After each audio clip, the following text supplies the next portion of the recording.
Eh bien, bonjour tout le monde. Aujourd'hui, nous sommes reçus, nous, c'est-à-dire moi, l'équipe de Vidéotron, nous sommes reçus par Madame Mercier de Saint-Grégoire. Je dois vous dire tout de suite, nous sommes dans une maison de rêve. La première fois que j'y ai pénétré, et maintenant c'est encore plus fort cette impression-là, j'ai envie de m'asseoir dans un coin de la maison, n'importe lequel parce qu'ils sont tous aussi beaux un que l'autre. J'ai envie de m'asseoir puis de regarder les œuvres de Madame Mercier, regarder Madame Mercier elle-même, regarder la décoration, l'ensemble de la maison. Vous savez, j'ai l'impression d'être devenue une petite fille qui marche un peu dans un conte de fées aujourd'hui. Alors là, je vous présente Madame Monique Mercier de Saint-Grégoire. Madame Mercier, merci de nous avoir ouvert la porte de votre maison. Bon, ça me fait tellement plaisir parce que ouvrir sa maison, c'est inviter des gens chez soi, mais c'est aussi communiquer, hein? Communiquer, parce que la maison, elle te ressemble. La maison, c'est la personne. Alors, dans une entrevue, je trouve que quand ça se passe à la maison, ben, c'est plus facile, c'est plus convivial, c'est plus amical. Alors, à défaut de rester une heure en contemplation devant une de vos œuvres, nous allons rester une heure à vous découvrir. Si vous permettez, Monique Mercier, j'ai omis de dire que vous étiez peintre, mais je pense que vous êtes assez connue dans la région pour n'avoir pas besoin d'afficher cette présentation. Mais Madame Mercier, le peintre, c'est sûr, tout le monde la connaît. Madame Mercier, la femme. Madame Mercier, la petite fille.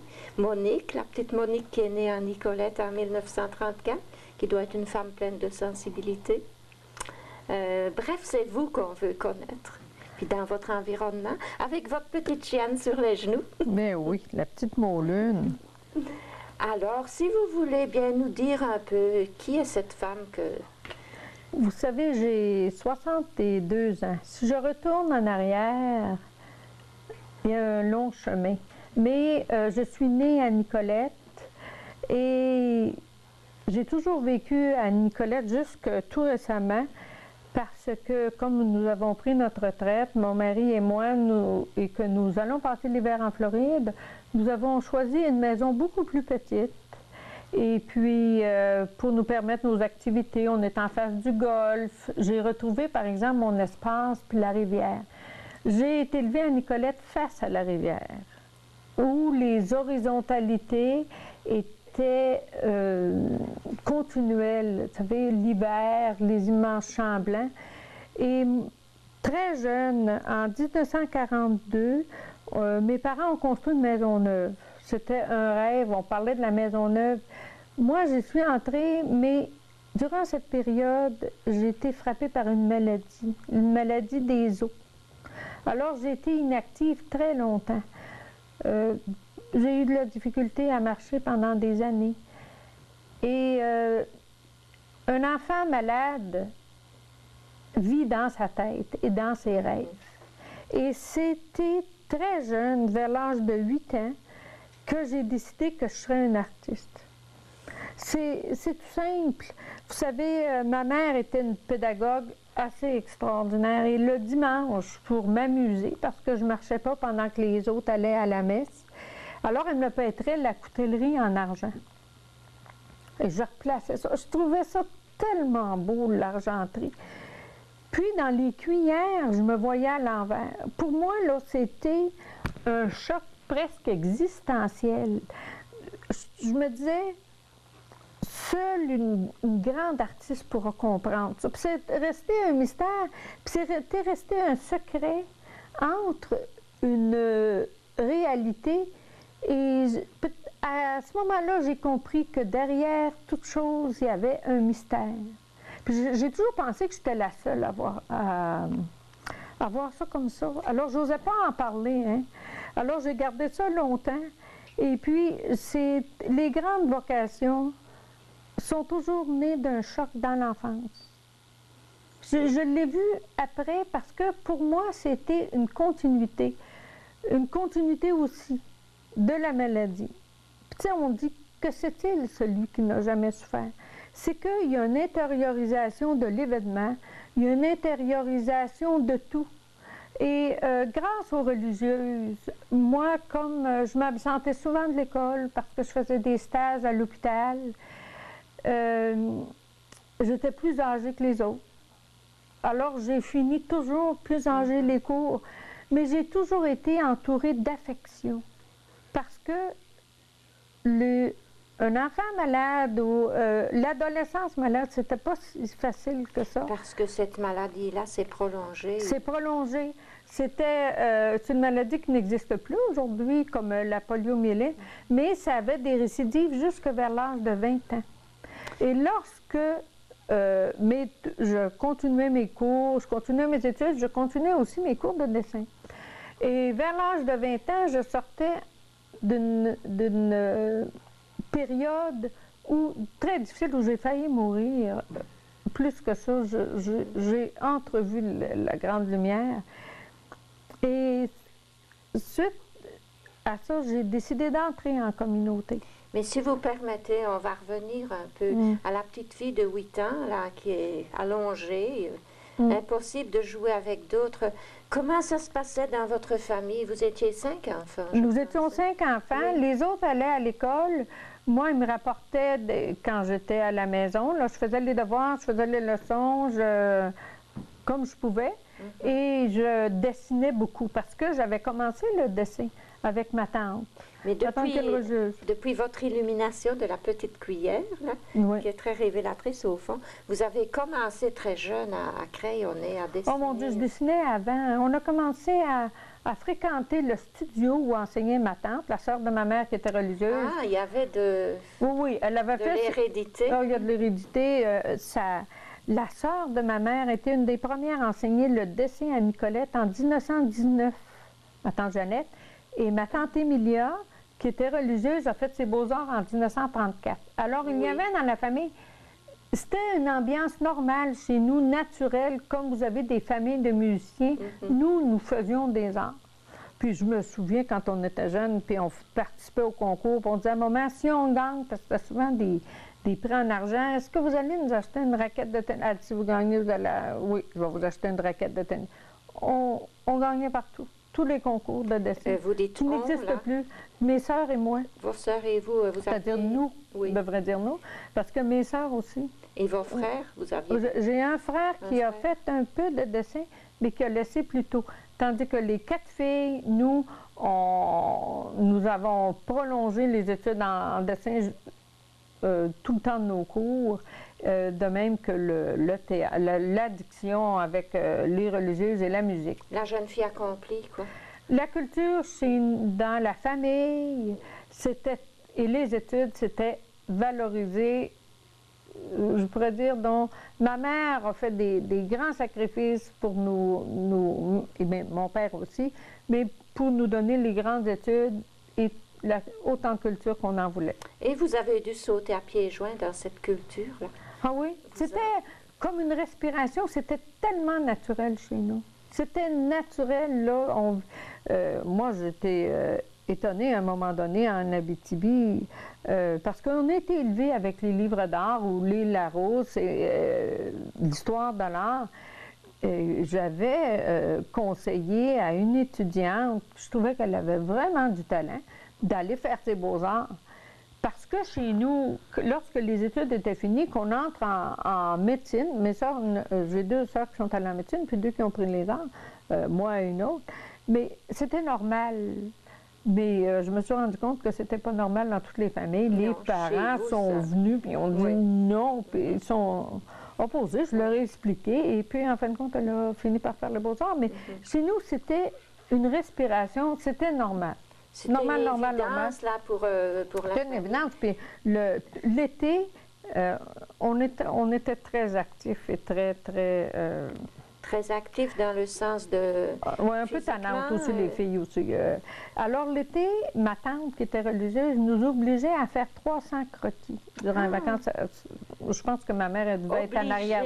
Obligée. Ma mère devait être un peu en arrière de ça. Hein. On aimait ça, mais quand même, il faut la présenter, nos cahiers de croquis. Et nous faisions aussi du théâtre, parce que l'été, mon père mettait sa voiture dehors et le garage nous appartenait comme atelier de dessin, tout ça, Puis on montait des pièces de théâtre, on avait juste ma mère comme spectatrice, elle en avait un. C'était l'éclosion artistique. Ah oui. Représentiez-vous des grands classiques, le Cid? Non, dans ce temps-là, on jouait les Fables de La Fontaine. On les avait presque toutes par cœur. C'est vrai qu'on parlait moins d'amour dans les fables. Puis mon père, oui, puis même au couvent, on présentait des scénettes aussi. Et puis, quand j'étais jeune, moi, parce que j'ai quand même pu marcher aussi, alors il y avait la rivière, puis il y avait un petit boisé. Et on étendait des collets à renard, puis à lièvre. Puis on allait... Vous m'étonnez. Oui, oui. Fait qu'on allait ramasser les renards, puis mon père faisait de la taxidermie. Il était agronome, mais comme passe-temps. Puis une fois, il nous avait empaillé un renard, puis ma mère, qui était avec une imagination, puis était beaucoup d'idées, elle avait installé un ressort, puis il y avait un corbeau. Mon père nous avait empaillé un corbeau, puis on a fait le renard et le corbeau, puis la mâchoire était mobile du renard, un très beau renard jaune. Et puis, il y avait le fromage qui descendait sur un fil dans la gueule du renard. Ah oui, ma mère a collaboré, elle coopérait à ça. Là, elle avait autant d'inventions que nous autres, on en avait. Elle devait avoir autant de joie puis de jeunesse que vous autres. Oui. Puis surtout beaucoup d'idées. Ma mère était très inventive. D'ailleurs, elle fait de la peinture aujourd'hui. Elle a dans 87 ans maintenant. Oh oui, elle a commencé après la mort de mon père. A-t-elle étudié avec Monique Mercier? À l'université. Avec vous? Oui. J'ai donné un cours de couleur pour les adultes. Après la mort de mon père, puis j'ai dit, maman, vous allez... pourquoi vous ne venez pas suivre un cours? As-tu qu'est-ce que je vais aller faire là? Tu connais rien là-dedans. Mais j'ai dit, justement pour ça. Puis là, elle s'est intéressée, puis elle est arrivée avec un naturel, c'est comme si elle avait fait ça toute sa vie. Puis même, elle a une de ses toiles qui était au musée international d'art naïf à Paris. Ah oui, elle en a au musée de l'Homme. Oui. Elle avait ça en elle depuis toujours, finalement. Oui. Mais vous avez excité ma curiosité. La tante qui demandait 300 croquis sur un été. Oui, mais c'était pas... Vous preniez ça où, ces croquis-là? On dessinait des fleurs, les objets de la maison, toutes les choses. Puis on appelait ça des croquis, mais parce que ordinairement, un croquis, dans le temps, c'était beaucoup fait sur le motif. Mais on inventait beaucoup aussi. Hein. On faisait nos croquis. Pas? Mais on avait nos cahiers de croquis, puis ma tante nous donnait des récompenses au mois de septembre. Alors, on était très occupés parce qu'on avait des grands jardins aussi. On faisait beaucoup de jardinage. Il fallait vraiment. Mais les arts avaient la part du lion chez nous. Oui.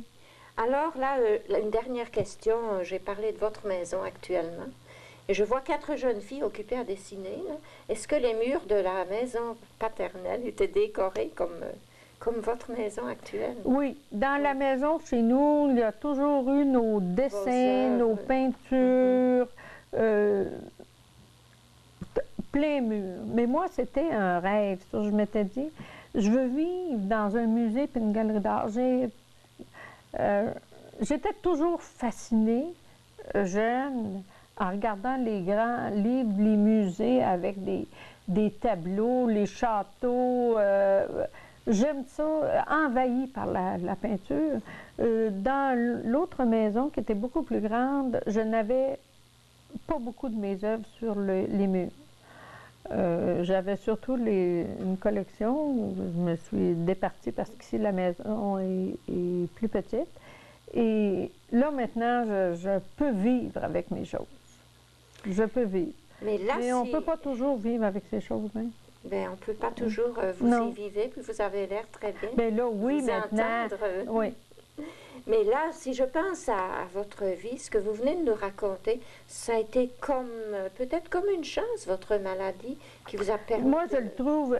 Quand on regarde en arrière, je me dis, si je n'avais pas eu ça, je ne serais pas artiste aujourd'hui. Et c'est vrai, c'est ça qui est extraordinaire. Plus on avance en âge, plus on est capable de regarder en arrière. Et on voit qu'il y a un engrenage, hein. Et moi, je dis, non, je ne retournerai jamais en arrière une seconde parce que j'aurais peur de manquer de générosité, parce que j'ai surmonté des peurs, j'ai surmonté beaucoup de choses. Et là, je me demande si j'aurais la générosité, si j'aurais l'ascèse qu'il faut pour suivre le chemin. Parce que je ferais exactement la même chose. Probablement. Mais j'aime mieux pas savoir parce que j'ai toujours vécu vraiment, là, il n'y a pas de journée de ma vie, moi, qui m'a échappé. Donc, vous êtes une femme d'intériorité qui... Oui, oui, je l'ai pris là, d'ailleurs.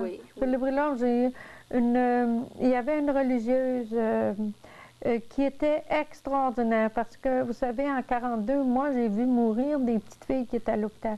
Elle nous expliquait la mort, puis elle nous expliquait aussi la souffrance, puis elle nous positionnait face à notre souffrance. Au point de vue spirituel, donner un sens à notre souffrance, moi, je l'ai appris là. J'ai appris, ma vie spirituelle était grande à ce moment-là, du haut de mes 7 ans, mais c'est là que j'ai eu l'éducation de la foi la plus solide. Puis, j'ai pas de misère à croire. Non, j'ai jamais douté, moi. Ça s'est comme intégré à votre personnalité. Absolument, absolument. Oui. Alors là, on va franchir quelques années. Oui. Une jeune fille, vous avez la vie d'une jeune fille normale, remuante parfois. Ah ben oui, avec plein de projets, hein, plein de projets, plein d'organisations. Quoi comme projet? Moi, mon premier projet, c'était de finir mes études, aller aux Beaux-Arts. Ensuite, bon, il y avait du folklore à Nicolette, on montait des pièces de théâtre, il y avait les catraches, planter des arbres. J'étais présidente des catraches pour la nature, puis parce que la nature, ça a toujours été ma source d'inspiration. Vous savez, la jeunesse, puis on avait tellement de choses, tellement de projets. La culture était tellement grande. On exploitait quasiment toutes les facettes de la beauté pour nous les Absolument, enseigner. Absolument. Alors là, vous rêvez quand même d'aller aux Beaux-Arts. D'aller aux Beaux-Arts. Je me souviens, je finissais les études et il y avait une religieuse qui était là. J'avais décidé d'entrer en communauté. Alors, je lui avais demandé, j'ai dit, moi, j'aimerais bien faire les Beaux-Arts, mais je voudrais entrer en communauté. Alors, elle me dit, Monique, si tu sens l'appel profondément à l'intérieur de toi, entre d'abord les Beaux-Arts, tu sais bien que tu vas finir par les faire en communauté. Parce que les Sœurs de l'Assomption, je pourrais dire au début, en 70, nous étions une dizaine qui avons fait les Beaux-Arts. C'était normal, c'était toujours dans la normalité, où c'était naturel, si vous voulez. Alors, j'ai décidé d'entrer en communauté à 20 ans. Oui. Et puis, vous décidez d'entrer pour quelle raison profonde? Ça prend un appel. Oui. Un appel très fort intérieurement, parce que tu ne peux pas toi-même te donner la vocation. Non. Et plus la vocation est grande, si je pourrais dire, il faut que tu sentes l'appel intérieur parce que tu es appelé à une vie intérieure, une vie de renoncement, une vie totalement consacrée aux autres et consacrée à Dieu, qui est une vie de grande spiritualité. Tu ne peux pas te donner ça. Non, si. Non. C'est comme la vocation d'artiste. Tu le sens à l'intérieur de toi, tu ne peux pas te la donner. Tu la reçois, c'est un appel. Et si c'est un peu comme Jeanne d'Arc, tu ne peux pas t'y mettre. Si tu essaies de t'y mettre ou de te faire à croire, c'est de l'imposture, à mon avis. Et ça ne tient peut-être pas longtemps. Non, non. Parce que là, je vous vois, jeune fille libre, jeune fille douée, entrer au couvent, c'était pas évident. En quelle année? En 50... C'était vers 54. 54, oui, dans la vingtaine d'années. Très strictes, là. Oui, mais on avait une discipline de vie. Moi, la discipline... avant. Moi, j'avais aucun problème à ça. J'avais Non. Puis surtout, je tombais dans un milieu de culture. Vous aviez étudié dans ce milieu? J'avais étudié, je retrouvais la directrice, mes professeurs et mes compagnes. savez, la culture était très grande. Oui. Alors, tu évoluais dans un milieu culturel. Il y avait du renoncement à la famille, à fonder un foyer, il y avait la charité fraternelle. Moi, voyez-vous, et en communauté, à un moment donné, j'ai fondé l'atelier de tapisserie. Je n'ai jamais été, je pourrais dire, brimée dans mon art. Même ensuite, j'ai fait les beaux-arts et en 67, j'avais demandé pour participer à un concours. Alors, j'avais même gagné le prix de la province. À un moment donné, j'avais participé à un autre concours en poésie à Trois-Rivières. J'avais remporté un prix aussi. Mais est arrivée l'université, la fondation de l'université. En 60. Moi, j'ai commencé à 68 à enseigner au CEU, au Centre des études universitaires. Et là, et en même temps, je me sentais intérieurement ça poussait très fort pour poursuivre une carrière artistique, en même temps que la carrière de l'enseignement. Mais une communauté, c'est comme une famille. On ne donne pas tout au même, et d'autant plus que tu prononces des vœux de pauvreté. Alors, le vœu de pauvreté, c'est que tout ce que tu fais est au service des autres, mais tu ne peux pas faire d'actes administratifs. Alors, monnayer toi-même ton travail. Alors, ça me posait vraiment un problème de conscience parce que puis ça n'était pas permis et autorisé selon les vœux que tu as fait. Et moi, je suis rentrée en communauté par sincérité envers moi-même, ce qui est important. Alors, je suis sortie pour les mêmes raisons. Je ne pouvais pas vivre avec ça. Et vous avez choisi d'être en paix avec cet autre appel. C'est qui est très, très important. Oui, oui. Et moi, ce que j'ai promis, je le respectais. Je ne pouvais pas respecter une promesse, donc j'ai quitté. Et à ce moment-là, les religieux, je ne pouvais pas faire de carrière. Maintenant, oui. Peut-être que j'ai apporté là, parce que d'autres me l'ont dit, Monique, c'est grâce à toi. Parce que nous, les femmes, les communautés féminines étaient régies par le clergé. Alors, ils ont adouci les règles après. Et, maintenant, c'est possible. Parce qu'à ce moment-là, voyez-vous, les prêtres ou les religieux qui écrivaient pouvaient publier. C'était interdit aux femmes. Comme dans le monde, d'ailleurs. Parce qu'en fait, les femmes... Vous savez, dans les communautés, mais en dehors de la communauté, pareil. Vous savez, combien de femmes ne pouvaient pas emprunter ou n'avaient pas... le droit de vote, si on veut remonter un peu plus loin. Alors, c'était ça, mais moi, c'était plus profond que ça, de pousser la carrière. Alors, j'ai quitté. Mais comme l'université a été à Nicolette, alors, j'ai gardé mes bonnes amies. Moi, je suis pas... J'allais justement vous demander... Oh, mon Dieu! Oui. C'est Monique Mercier, c'est Monique que je veux connaître. Vous avez dû sur quand même 10 ans, vous êtes resté plus que 10 ans. Oui, 12-13 ans. 12-13 ans, c'est tout un laps de temps. Mais encore là, je considère ces années extraordinaires. C'est là que j'ai pris ma formation spirituelle, ma formation intellectuelle, puis ma formation culturelle. J'ai fait les beaux-arts, j'étais en communauté. Ensuite, j'ai fait des études de philosophie, j'étais en communauté. Et on avait toutes les possibilités. En communauté, moi, à un moment donné, j'ai suivi des cours de haute couture. Il y avait une religieuse. Dans une communauté, les talents sont exploités. C'est une chose à Alors, l'art culinaire, tout m'intéressait, moi. Alors, j'ai pu... Vous avez prononcé le mot, j'ai encore de bonnes amies. Oh, ben oui. Vous demander, Sœur Jeanne Vanard, des très bonnes amies qui sont là. On va la saluer en passant. Ben oui. Bonjour, Sœur Jeanne. Oh, oui, puis il y en a quelques-unes qui sont décédées, qui étaient des femmes extraordinaires. Mais je voulais vous demander, bonnes amies, ça a dû vous coûter un peu quand vous avez décidé, oui, je m'en vais. Comment ça s'est passé, cette séparation? C'était très difficile de prendre cette décision parce que moi, j'étais entrée en communauté pour la vie. Et c'est difficile de briser quelque chose. Qu'on a... Mais, j'ai pensé pendant 1 an. 1 an.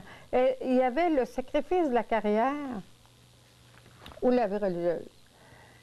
Mais il y a un psaume qui est tellement extraordinaire qui dit « La gloire de Dieu, c'est que l'homme vive ».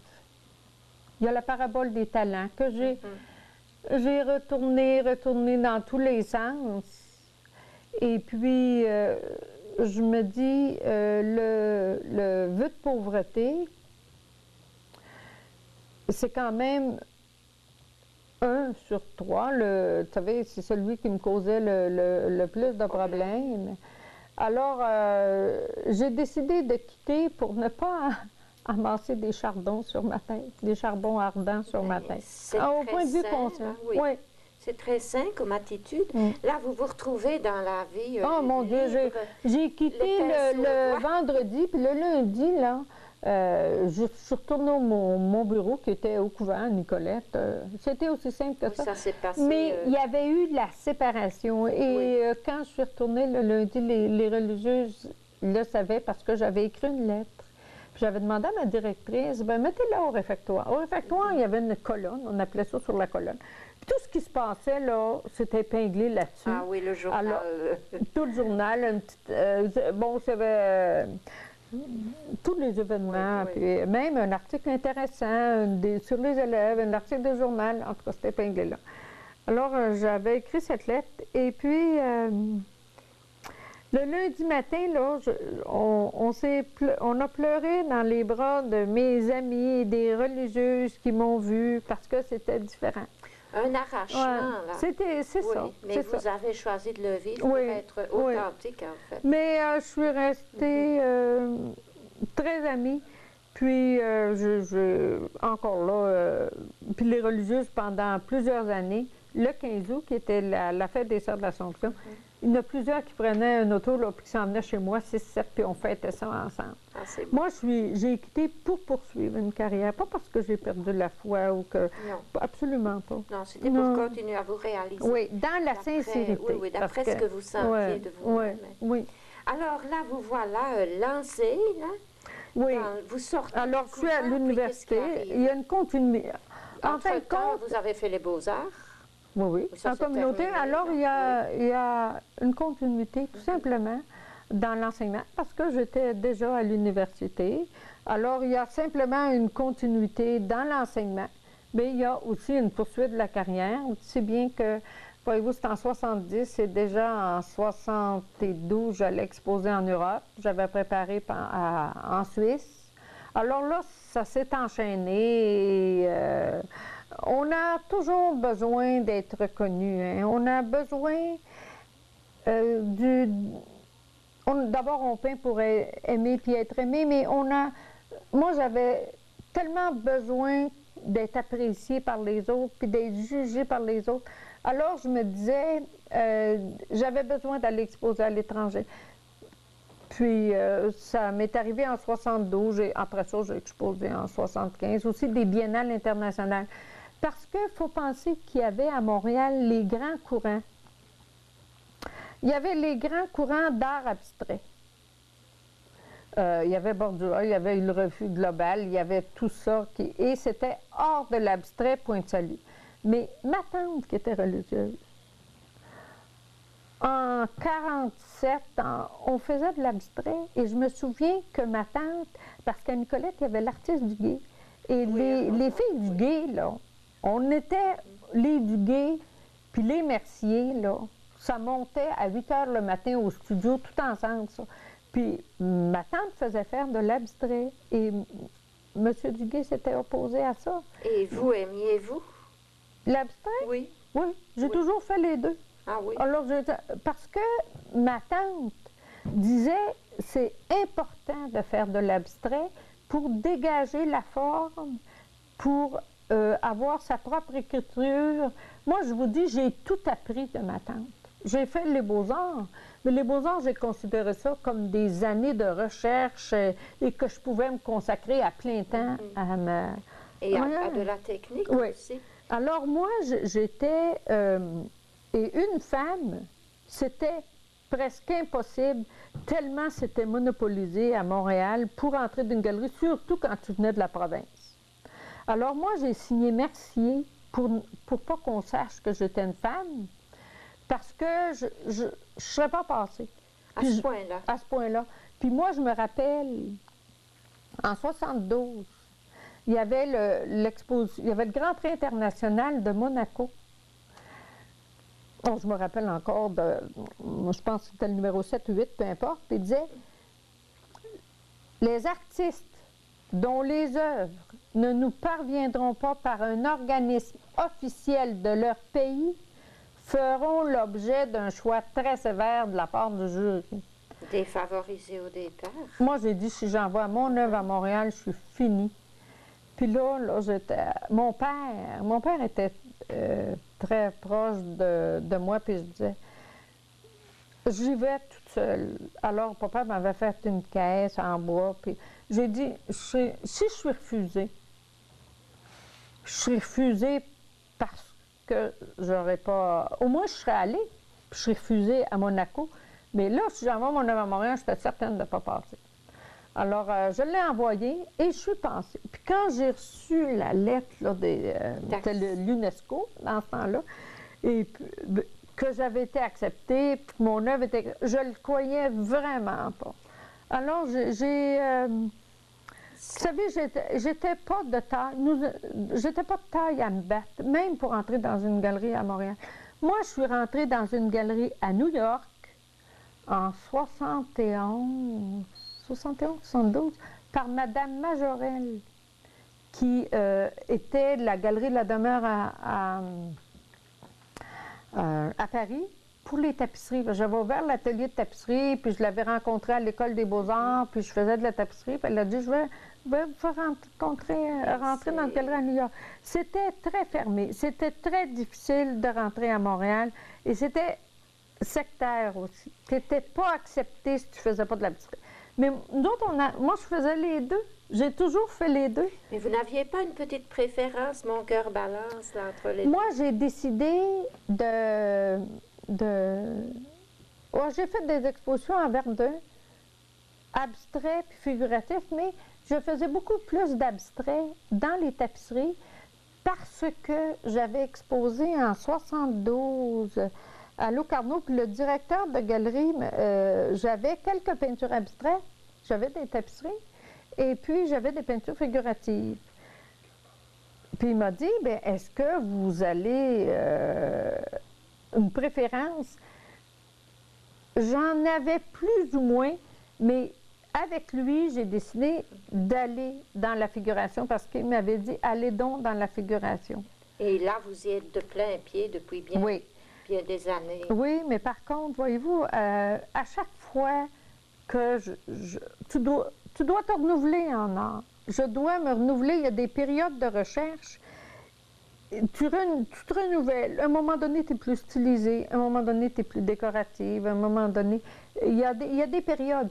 C'est comme mes ciels sont noirs quand l'hiver.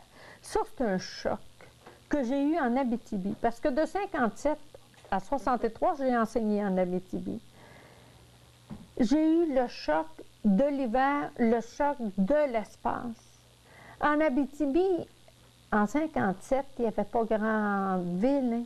La nuit était noire d'encre. Ah oui. Puis il y avait des aurores boréales, des balais aériens de lumière extraordinaires. Et je trouvais l'hiver était tellement beau la nuit. C'était blanc à perte de vue, puis il y avait la rivière Aricana qui passait, et à cause des rapides, ça ne gelait pas, ça, l'hiver. C'est toujours plein de frimons. Je vous le dis, moi, j'ai vécu dans le rêve, dans la beauté. Alors, c'est à partir de cela que j'ai mis, de ce moment-là que j'ai mis mes ciels noirs, puis c'est entré comme une symbolique chez moi. L'hiver, d'abord, j'ai froid. Moi, j'ai eu mal à l'hiver. Je trouve ça beau. Vous êtes mal placé au Québec. Ah! Là, je suis tellement heureuse de passer mes hivers en Floride. Mais j'ai positionné mes personnages pour qu'ils soient aussi bien en hiver qu'en été. Alors, ces ciels noirs-là, c'est un espèce de choc, un choc existentiel intérieur. Ça m'a envahi. vraiment... Vers 84, 3, 4, j'ai une amie qui est morte. Une amie qui est morte du cancer. Ça a donné une période, elle est morte en peut-être 85, parce que moi aussi, à ce moment-là, j'ai eu une tumeur cancéreuse. Mais elle en est morte et nous parlions de nos cancers, nous parlions de peut-être une fin éventuelle qui est à la mort. Et elle était tellement belle intérieurement, elle était tellement prête à s'en aller. Et j'avais été la voir à l'Hôtel-Dieu, puis elle avait vu cette espèce de grande lumière que, comme moi, quand j'ai été religieuse, lorsque je revenais l'été des études, j'avais soin des religieuses âgées. Puis je voulais les voir mourir parce que j'étais tellement certaine qu'elles voyaient la grande lumière avant de mourir, puis effectivement. Parce que moi, je l'ai vu. J'en ai jamais parlé parce qu'on passe un peu pour folle, hein? Et pendant toute cette période, j'ai mis des ciels, des hivers avec des ciels très clairs, comme regardez ici celui-là. Voyez-vous? Oui, oui, des ciels beige, des ciels pastels. Oui, oui. Mais là, je suis revenue à mes ciels noirs. Mais je vous écoute parler de ce qui motive vos sujets. Imaginons là qu'on est avec un immense album, puis toute l'historique des peintures de Monique Mercier. Pourriez-vous comme me montrer vos enfants un après l'autre là? Ça a été mes premiers sujets, puis j'ai évolué. J'ai toujours marché de front beaucoup d'affaires. Je ne suis pas capable, je ne suis pas la femme d'un seul livre. Dans la figuration, les natures mortes, les fleurs, la nature est ma source première. J'ai toujours dit, je suis comme une racine, je suis racinée. C'est la nature. Vous asseoir dans la nature avec un cheval? Je ne peins pas sur le motif, par exemple. Je n'ai jamais peint sur le motif. Je suis plutôt un peintre symbolique. Alors, puis, je l'ai fait peindre sur le motif. Mais c'était trop documentaire. J'étais comme le chat, là, hein? Vous savez, c'était une photo. Qui suit. Oui, c'était une transcription. Oui. C'était trop descriptif. Alors, je peins l'hiver, l'été. Je peins en me souvenant des choses. Et en embellissant peut-être. Oui, oui. Il y a toujours dans le souvenir, il est toujours affectif. Hein. Le souvenir passe de la réalité au spirituel. Par le fait même, il est embelli puis il est dématérialisé un peu. Alors, c'est comme l'hiver. Moi, je trouve l'hiver, c'est la saison mystique par excellence. C'est la saison de dématérialisation. On perd toutes nos références. L'hiver, c'est insécurisant, l'hiver. Et le Québécois vit en fonction de l'hiver. Quand j'ai travaillé avec Gilles Vigneault, ça a été extraordinaire. Avec Gilles Vigneault, contez-moi ça. Ben oui. J'étais en Suisse. Puis je faisais de la lithographie en Suisse parce que je suis allée travailler en Suisse pendant 10-12 ans dans des ateliers. Et puis, de là est né le projet en 1976. J'étais quand même assez étonnée. J'étais dans l'atelier. Tous les avant-midi, on entendait des chansons de Gilles Vigneault. Gilles Vigneault était plus connu en Suisse qu'ici au Québec. En tout cas, on le faisait tourner puis jouer. Alors, le directeur d'atelier, puis j'avais exposé en Suisse. Et puis, dans la critique, sur le journal, on avait mis Monique Mercier, puis entre parenthèses, Canada. Puis on dit, même si on ne savait pas, si on n'avait pas marqué que Monique Mercier venait du Canada, on l'aurait deviné à ses paysages et ses espaces. Les hivers. Les hivers. Alors, il dit, pourquoi vous ne faites pas quelque chose avec Vigneault? De là est né le projet en Suisse. Et on a fait un album avant que l'hiver. Oh, on a travaillé, puis moi, j'étais... Vous savez, quand on est jeune, on est impatient de... on veut exposer, on vire vite. Il faut que ça aille vite. Fait que là, Gilles Vigneault dit, le temps, on a le temps, mais c'est quoi le temps? Fait qu'à un moment donné, on avait eu une grande discussion, vous connaissez Vigneault, sur le temps. Puis j'étais allée chez lui, il dit, moi, le temps, c'est mon fils de 6 ans qui m'a donné la réponse. Alors, il dit, il y avait un adolescent, puis tout ça, puis tout le monde discutait du temps. Puis il a demandé à son plus jeune, il dit, pour toi, le temps, c'est quoi? Ben, il dit, papa, je vais y réfléchir. Il dit, lui, je vais y réfléchir, je te répondrai ce soir. Alors, au souper, il dit, puis as-tu pensé le temps? Il dit, oui. Papa, le temps, il dit, c'est moi quand je grandis. C'est-tu assez extraordinaire? Hein? Fait que Gilles Vigneault, il dit, on va faire de cet album-là un enfant qui grandit. Et il faudra en être aussi fier quand on va l'avoir fait 10 ans, 15 ans après. Si on le fait trop vite et on n'y met pas le temps, on va regretter de ne pas avoir vécu des choses. Moi, je veux vivre mes poèmes. Puis c'était tellement extraordinaire parce que Gilles Vigneault, il me disait, bon, ben, il fallait les poèmes, moi, pour créer les lithos. Oui, bien sûr. Puis on s'est fait un contrat. Puis il était chez moi, Nicolas, puis j'ai dit, il dit, c'est le moment du contrat. Alors, il dit, Monique, acceptez-vous de faire des lithos sur mes poèmes? J'ai dit oui. J'ai dit, Gilles Vigneault, acceptez-vous de faire des poèmes sur mes lithos? Il dit, voilà le contrat. C'était un mariage, en fait, artistique. C'était exactement ça. Oui. Puis là, moi, je faisais des lithos, puis lui me faisait des poèmes. Puis à un moment donné, j'ai dit, bon, Nicolas Ruth me demande d'apporter quelques poèmes parce que je m'en vais travailler la lithographie. Puis je m'en vais chez lui, là. Et puis là, il me donne des poèmes, puis il y en avait un. Puis je les écrivais. Il y en a que j'écrivais, là. Ah, il dit la dernière phrase, je ne la sais pas. Je ne l'ai jamais eu. Ah, l'inspiration était coupée. Puis un soir, il était chez nous, nous étions 7-8. C'était extraordinaire de travailler ça. Puis là, il m'avait dit, je te donne un inédit. Je pense que j'ai encore la bande sonore. C'est à la mer dort dans l'anse, les yeux ouverts. C'est évocateur. Maintenant, il l'a terminé, mais dans le temps, là, la mer dort dans l'anse, les yeux ouverts. Puis, tu sais, l'hiver se retire et c'est la mer. La mer se retire et c'est l'hiver. Oh, c'est beau. Puis je suis allée à Blanc-Sablon. Dans la pensée de Gilles Vigneault. Oh, Gilles Vigneault, moi, sa poésie. Puis il dit, vous êtes deux artistes d'espace. Lui, c'est un poète d'espace, puis toi aussi. Et j'allais dire, ça prend une communion pour travailler à un recueil de ce genre. Et les hivers, moi, je reviens à ça. À Nicolette, voyez-vous, il y avait la rivière en avant. L'hiver, c'est plus une rivière. Il y avait le chemin qui existait que parce qu'on le marchait.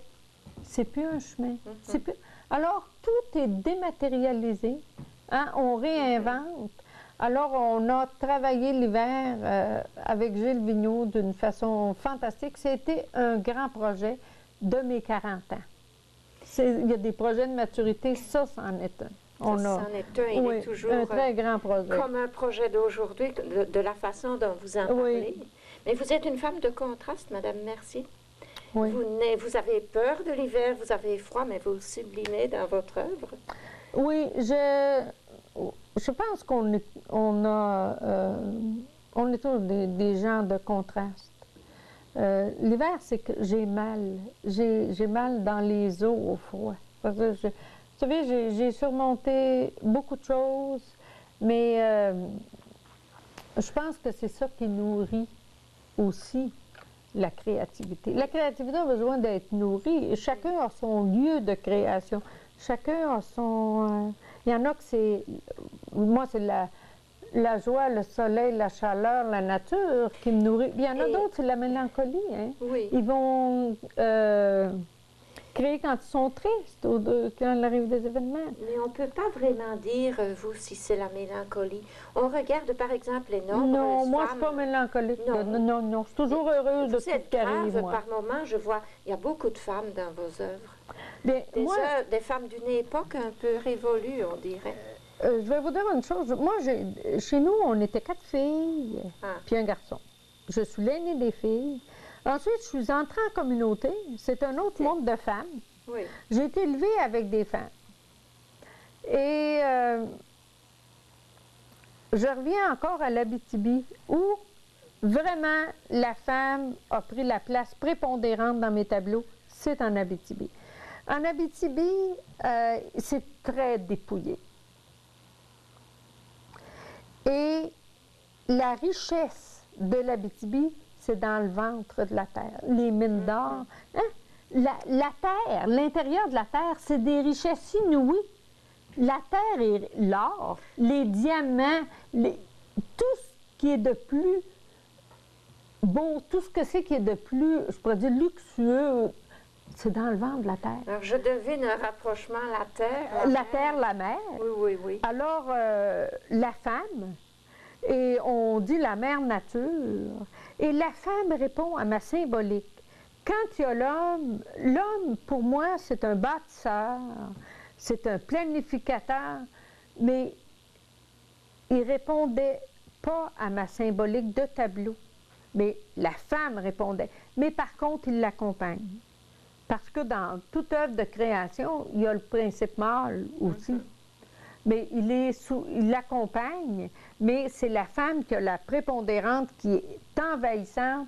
Je la veux envahissante dans toute sa féminité, parce que les qualités maternelles, les hommes l'ont autant que les femmes. L'intuition, la tendresse. D'une autre façon. Oui, mais la femme l'a plus globalement. La femme, elle est globale. Moi, j'ai toujours dit, quand une femme fume, elle fume globalement. Quand un homme fume, il fume scientifiquement. Hein? Mais c'est vrai. Définition. Mais c'est pourquoi que les femmes qui ont des, je pourrais dire, des dépendances ont beaucoup plus de difficultés. Parce que ça pénètre tout l'être. Mais c'est normal parce que c'est elle qui donne naissance à l'enfant. Et elle doit percevoir de tout son être un enfant qui n'est pas capable de le dire. Alors, même face à la nature, c'est beaucoup plus global qu'on perçoit. Moi, c'est là que j'ai choisi la femme. Au rythme il y en a des plus jeunes, il y en a des plus graves, il y en a des plus matures. Et lorsque j'ai fait ma rétrospective au musée Pierre-Boucher, à mes 60 ans, là, je me suis payé la traite, comme on dit. J'ai fait un tableau, mais d'un dépouillement, juste noir et blanc, comme l'Abitibi. L'Abitibi vous est restée vraiment vivante. L'Abitibi, c'est un contraste. L'hiver, c'est noir et blanc. Il n'y a pas d'autre chose, il n'y a pas d'arbres. Mais si on examine vos peintures, vous faites des champs fleuris de toute beauté. Oui. Vous devez, dans quelle disposition intérieure êtes-vous pour nous créer un décor de rêve pareil? Oui. Des petites fleurs sauvages. Ben oui, mais chez nous, c'était ça que j'ai vécu. Les fleurs. Moi, je dis, puis mes femmes, j'aime habiller mes femmes, j'aime la mode, j'aime la couture. J'aime surtout leur broder des robes en dentelle. J'aime les dentelles. Les fleurs, j'appelle ça la dentelle de la terre. Hein? C'est la terre en robe de dentelle. Il n'y a pas plus beau tissu qu'une fleur. Non, une fleur des champs. C'est tellement extraordinaire, les roses, les lys. Oui, bon, justement, regardez quand on regarde un lys, c'est tellement extraordinaire. Une tulipe qui part du noir au rouge à l'intérieur avec des blancs, des jaunes. Alors, c'est somptueux, la nature. Alors, moi, j'ai 2 saisons. C'est l'été et l'hiver. Printemps, je trouve ça extraordinaire, mais c'est une éclosion. C'est entre deux. C'est entre deux. Mais, comme je vous dis, moi, les saisons de plénitude. L'été, c'est la plénitude. Puis l'hiver, ben, c'est le dépouillement à l'extrême. Mais dans vos saisons de plénitude, là, il y a comme un nuage, là, il y a une brume. À Nicolette, c'est ça. Ah, c'est votre pays. Oui, c'est mon lieu. À Nicolette, il y a le lac Saint-Pierre, Oui. il y a la rivière. Alors, il y a une condensation qui se fait toujours, c'est toujours voilé. Et ça répond au mystère de mes tableaux que de les voiler un peu. Parce que peut-être, vous savez, ça les rend mystérieux. Le mystère, ça se dévoile peu à peu. Je veux que mes tableaux, qu'on entre dans le tableau, on va découvrir des choses. Alors, il y a toujours quelque chose de voilé. Alors, pour me permettre de faire ça, je mets un frottis à la fin du tableau qui est comme un voile. Puis, j'aime les textures. Je vous dis, j'ai fait de la tapisserie haute lisse. J'aime beaucoup les textures. Ça donne une peau à la toile. Alors, ça, c'est une dernière caresse avant que le tableau parte. Hein? Oh, vous êtes vraiment, si je devais vous définir par un mot, là, je dirais authenticité dans votre inspiration, dans ce que vous ressentez. Oh, j'aime peindre, là, puis je trouve à l'heure actuelle, vous savez, il y a toujours des transformations toute la vie, puis il y a des périodes de crise. Il y a la crise de l'adolescence, il y a des crises de croissance. Il y en a une dans la soixantaine que je trouve. Il y a une crise la dernière crise, qui est une crise de croissance spirituelle, qui est non pas de se transformer, mais de se renouveler. Bien, je dis pas de se transformer. Parce que la création, c'est essentiellement une transformation. Mais vous savez, l'arbre est rendu à maturité. Il se renouvelle au rythme des saisons. Il faut avoir le courage de le faire par une intériorisation. Mais il y a aussi le passage de la vie active à la vie peut-être un peu plus différente de la retraite. Elle est totalement différente. Vous avez pris votre retraite assez jeune, d'ailleurs. Je l'ai pris, oui, parce que, comme je vous disais, là, vous savez, quand on a...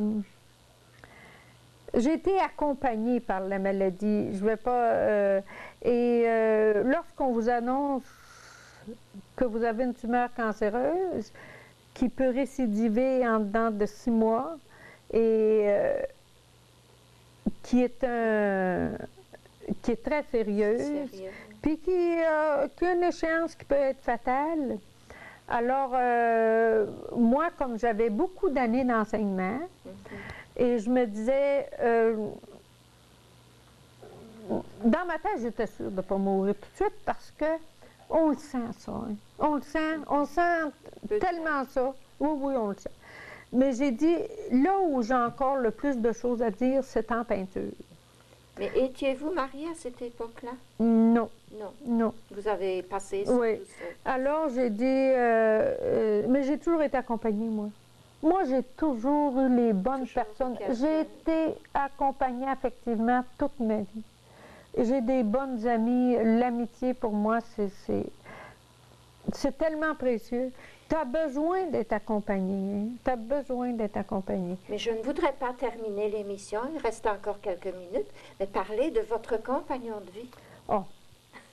Moi, j'ai un homme d'une suavité, d'une bonté qui... On a les mêmes rêves, on a les mêmes projets, on a les mêmes goûts. Moi, je me suis mariée après la retraite. Donc, j'avais besoin de quelqu'un. Vous savez, quand on commence sa vie, on a les projets, on a les enfants et tout. Mais quand on a fini ça, j'avais besoin qu'il soit au même niveau spirituel que moi. C'est-à-dire qu'il ait haussé son âme aux vraies valeurs. Alors, j'ai rencontré cet homme-là, qui aime beaucoup la musique, qui s'appelle Alun, qui est natif du Nouveau-Brunswick. Il est venu de loin. Là, oui, mais moi, je l'ai rencontré ici, par exemple. Il travaille au Québec depuis plusieurs années. Et qui s'est même mis à la peinture. Ah, oui. Il fait un peu de peinture naïve, mais là, il a laissé. Il dit ça le rend trop nerveux. Bon. Alors, il a laissé, mais il aime l'ordinateur. Et puis là, j'ai l'intention de recommencer le modelage. de modelage, peut-être en vue de faire des choses. Oui, vous avez Alors des lui projets. me fait tout, c'est lui qui me fait mes formes. Vous savez, il est aussi bricoleur que moi. Puis la maison ici, on est ensemble pour la faire, puis on est ensemble pour la vivre aussi. Alors là, on vit le plus beau temps de la vie, c'est le temps affectif. C'est le plus beau. Alors, pour vous, avoir 62 ans, être à la retraite, ça n'est pas la fin du monde. C'est le commencement de la dernière étape. On récolte ce qu'on a semé, on est à la récolte. C'est tellement beau. Tous les jours, on dit, mon Dieu, encore un cadeau.